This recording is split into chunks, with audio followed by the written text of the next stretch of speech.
दोस्तों नमस्कार। मैं आप लोग का अपना यूट्यूब चैनल पर स्वागत करता हूं। आज हम बहुत महत्वपूर्ण विषय पर बात करेंगे। आज ये विषय इसलिए महत्वपूर्ण है। आज के यदि आप लोग लोन डिफॉल्ट कर रहे हैं तो किस तरह से गलती करते हैं भविष्य में आपको मुश्किल में डाल देता है। अगर आपको लोन डिफॉल्ट हो गए हैं, आपका लोन एनपीए हो गए हैं, तो आप कुछ गलतियां करते हैं, आपकी मुसीबत बढ़ती जाती है। आज की इस वीडियो में हम इसी चीज़ों में बताएंगे। जो नोटिस को आप लोग इग्नोर कर रहे हैं, उस नोटिस को इग्नोर करने की गंभीर परिणाम क्या होता है। वीडियो को स्किप करके ना देखिएगा, क्योंकि वीडियो को स्किप करिएगा आपको पूरा वीडियो नहीं समझ में आएगा, कोई बात छूट जाएगा। वीडियो में बने रहिएगा। वीडियो अच्छे लगे तो चैनल पर पहली बार आए हो तो चैनल को सब्सक्राइब कर लीजिएगा। वीडियो अच्छा लगेगा तो लाइक शेयर जरूर करिएगा। चलिए हम स्टार्ट करते हैं वीडियो। देखिए, जब भी आप लोन लेते हैं, आपका अकाउंट एनपीए हो जाता है कि बैंक को फायदा नहीं हो रहा है, तो बैंक लीगल नोटिस देना शुरू कर देता है। Demand notice, recall notice, arbitration के नोटिस, सेक्शन 25 की नोटिस। तो इस तरह के जब नोटिस आती है तो आपको कुछ नोटिसों को इग्नोर कर देते हैं। तो बहुत सारे लोग डिमांड नोटिस, रिकॉल नोटिस को हल्के में ले रहे हैं। इसका जवाब देना उचित ही नहीं है। कुछ लोग कहते भी हैं तो डिमांड नोटिस, रिकॉल नोटिस को ना दो। क्यों ना दो? अगर आपको भेजा गया है तो कुछ सोच कर ही भेजा गया है। देखिए, जो भी नोटिस आता है, एडवोकेट का नोटिस है, तो एक लीगल प्रोसेस के थ्रू आ रहा है, उसका आपको जवाब देना ही देना है। और कोई कहता है कि रिकॉल नोटिस को इग्नोर कर दीजिए, डिमांड नोटिस को इग्नोर कर दीजिए, ये पूरी तरह से गलत है। कोई भी नोटिस को आपको इग्नोर नहीं करना है। और आप लोन डिफॉल्टर हैं, आपके पास पैसे नहीं है, तो नोटिस का जवाब बिल्कुल आपको देना है, क्योंकि यही नोटिस आपको आगे चलकर रामबाण का काम करेगा। हाँ, अगर रिकॉल नोटिस बैंक के थ्रू आ रहा है, उसमें कोई एडवोकेट कार्ड का सिग्नेचर स्टाम्प पेपर नहीं है, तो आप उसको इग्नोर कर दीजिए।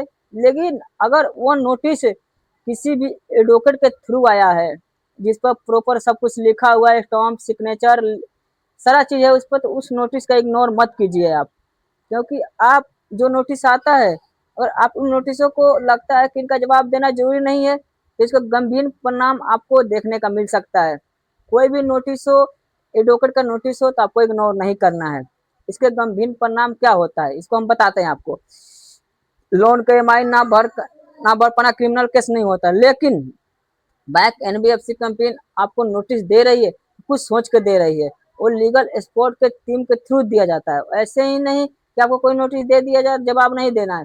क्योंकि आप जब रिकॉल डिमांड नोटिस का नहीं दे रहे हैं, तो बैंक एनबीएफसी कंपनी आपके ऊपर सिविल शॉर्ट का केस कर देगी। तब आपके पास बचाव के लिए कुछ भी नहीं रहेगा। तब आपके पास बचाव के लिए कुछ भी नहीं रहेगा। कंपनियां तो अपना रिकॉर्ड रखेगी, मैंने अपना रिकॉर्ड नोटिस, डिमांड नोटिस पूरी तरह से इग्नोर किया। उस समय जब केस होगा तो आपके पास बचाव के लिए कुछ नहीं होगा। आपने क्या दिया? अगर बैंक एनबीएफसी कंपनी नोटिस दी तो इसका जवाब क्यों नहीं दिया? उस स्थिति में आपके साथ जो भी आपके जो भी सैलरी चाहे जो भी चीज हो अटैच किया जा सकता है। इसलिए आपको, अगर नोटिस आ रही है, आपके पास पैसे नहीं है, कोई बात नहीं है, नोटिस का जवाब आपको जरूर देना है। और नोटिस का जवाब आप नहीं बना पा रहे हैं कि किसी भी एडवोकेट से बनवा लीजिए, बनवा के भेज दीजिए, स्पीड पोस्ट कर दीजिए, मेल से मेल मेल कर दीजिए। कोई भी नोटिस का इग्नोर नहीं करना है। मैं बार बार कहता हूँ, लोन डिफॉल्ट आपका हो रहा है, कंपनी फाइल को मजबूत करेगी, ये कोई नहीं बताएगा। देखिए, लोन डिफॉल्ट हो रहा है तो कंपनी फाइल को अपना मजबूत करनी ही करनी है। क्योंकि अगर आप नहीं करेंगे तो जब कंपनी, कोई भी कंपनी का पक्ष भारी होगा, कहीं भी अगर कोर्ट में जाइएगा तो। इसलिए इसलिए नोटिस का जवाब देना आपको जरूरी है। और आपको कोई कहता है कि रिकॉल नोटिस, डिमांड नोटिस का डिमांड नहीं है, तो गलत बात है। अगर एडवोकेट के थ्रू आया है तो आपको उसको जवाब देना है। बैंक अपने से लिख के भेज देता है तो उसको कुछ हद तक इग्नोर कर दीजिए, नहीं तो उसका भी आप जवाब दे दीजिए, अपनी स्थितियों को बताइए। क्योंकि बैंक एनबीएफसी कंपनी को लगना चाहिए कि आप लीगल में प्रॉब्लम में हैं, कि आप पूरी तरह से इग्नोर कर दिए हैं, कि आपको मनसा ही नहीं है पैसा देने का।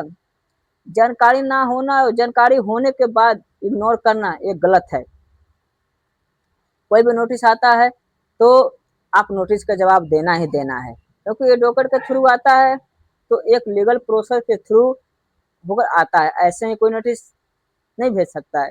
इसलिए मैं बार बार कहता हूँ कि अगर लोन डिफॉल्ट हो रहा है या होने वाला है या हो गए तो सबसे पहले प्रायर नोटिस बैंक कंपनी को भेजना ही भेजना है।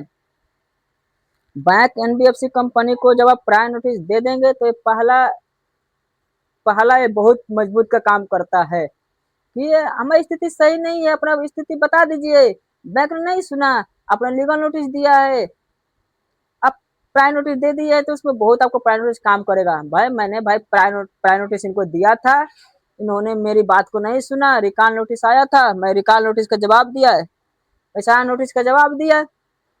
कुछ लोग कहते हैं रिकॉल नोटिस डिमांड नोटिस का जवाब नहीं है, आर्बिट्रेशन का जवाब देना जरूरी है, यानी कि आर्बिट्रेशन का जवाब दीजिए।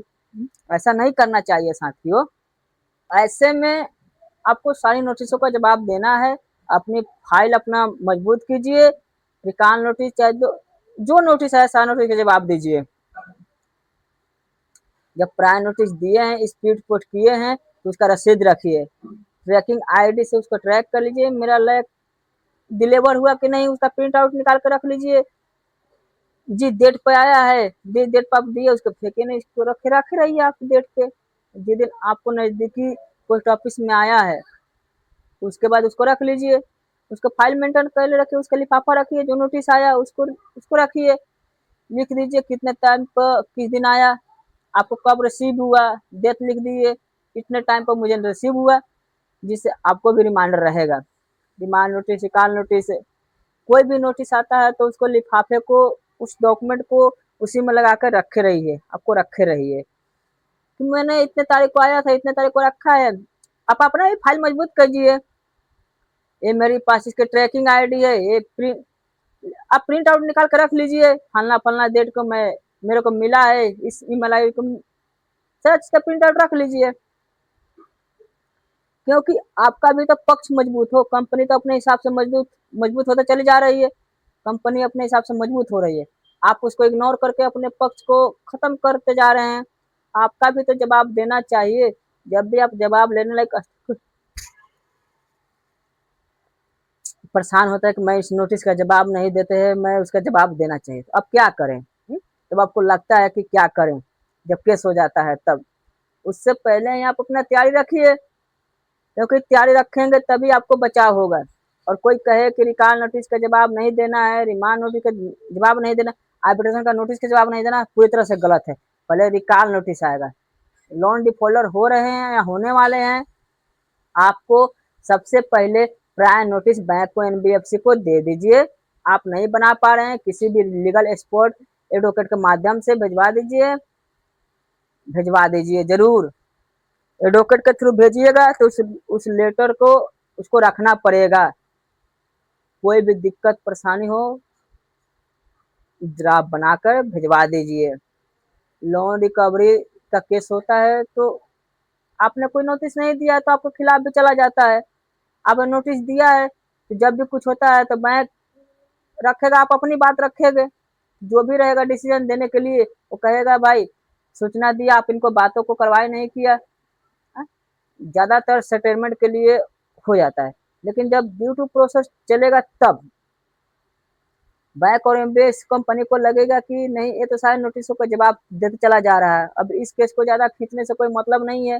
बैंक भी सोचेगा कि सेटलमेंट कराया जाए, बीच का रास्ता क्लोज, लोन क्लोज हो जाएगा। लेकिन जब पैसे नहीं है तो नोटिस का तो जवाब दीजिए, नोटिस का जवाब देते रहिए, जो नोटिस आए नोटिस का जवाब देते रहिए, नोटिस का जवाब दीजिए, नोटिस का रिकॉर्ड रखिए, मैंने हाँ इस देश का नोटिस, इस डेट का नोटिस, इसका जवाब हम दिए हैं। आने जब नोटिस है इसका तैयार रहिए, हमेशा किसी भी नोटिस का इग्नोर मत करना है। बैंक का थ्रू, एनबीएफसी का थ्रू आ रहा है तो उसको नोटिस कर दीजिए, इग्नोर कर दीजिए, लेकिन वैसे आपको नोटिस को इग्नोर नहीं करना चाहिए। और रिकवरी वाले परेशान करते हैं बहुत सारी वीडियो बनाया हूँ मैं, हर दिन वीडियो डालता हूँ। कोई भी आपको दिक्कत परेशानी हो, आप वीडियो देखिए। देखिए, रिकवरी वाले से आपको डरना नहीं है, मैं बार-बार ये चीज़ कहता हूँ। रिकवरी वाले से आपको डरना नहीं है, कभी भी। आपको गलत कदम कभी नहीं उठाना है। तो सिक्योर और अनसिक्योर का अलग-अलग प्रक्रिया है। दोनों क्राइटेरिया भी अलग-अलग है। और कोई भी नोटिस का इग्नोर नहीं करना है। अगर आप नोटिस का इग्नोर कर रहे हैं, तो वीडियो देखते हुए भी इग्नोर कर रहे हैं, अपने फाइल ज़रूर मेंटेन कीजिए। फाइल मेंटेन के लिए बहुत कुछ नहीं करना है। जो नोटिस आ रहा है उसका जवाब दीजिए, स्पीड पोर्ट के रसीद रखिए, ईमेल से दीजिए, ईमेल मेल के प्रिंट आउट निकाल कर रख लीजिए। उस दो अपना सारा चीज़ अपना मेंटेन करके रख रहे, डाटा अपना आपका मजबूत हो जाएगा। कभी कोई ज़रूरत पड़े तो आप उसे रख सकें, क्योंकि मोबाइल तो बहुत कुछ होता है। आपने किसी को कुछ वो उसका रिकॉर्ड रखिए, आपने रिटर्न में रखिए, रिसीविंग रखिए, स्पीड पोर्ट की रिसीव रखिए, ट्रैकिंग सारा चीज़ आपको रखिए। ऐसा नहीं है कि आपने स्पीड पोर्ट किया और बैंक वाला कहे कि हमें मिला ही नहीं है। इसलिए ट्रैकिंग आईडी से ट्रैक करके रखिए आप, उसके ट्रैक कर लीजिए। जब ट्रैक कीजिएगा कोई दिक्कत नहीं है, प्रिंट आउट निकाल कर रखे रहिए, आप भी मजबूत होइए। मैं अपना बात यही खत्म करना चाहता हूँ, कभी गलत कदम नहीं उठाना है साथियों। जय हिंद।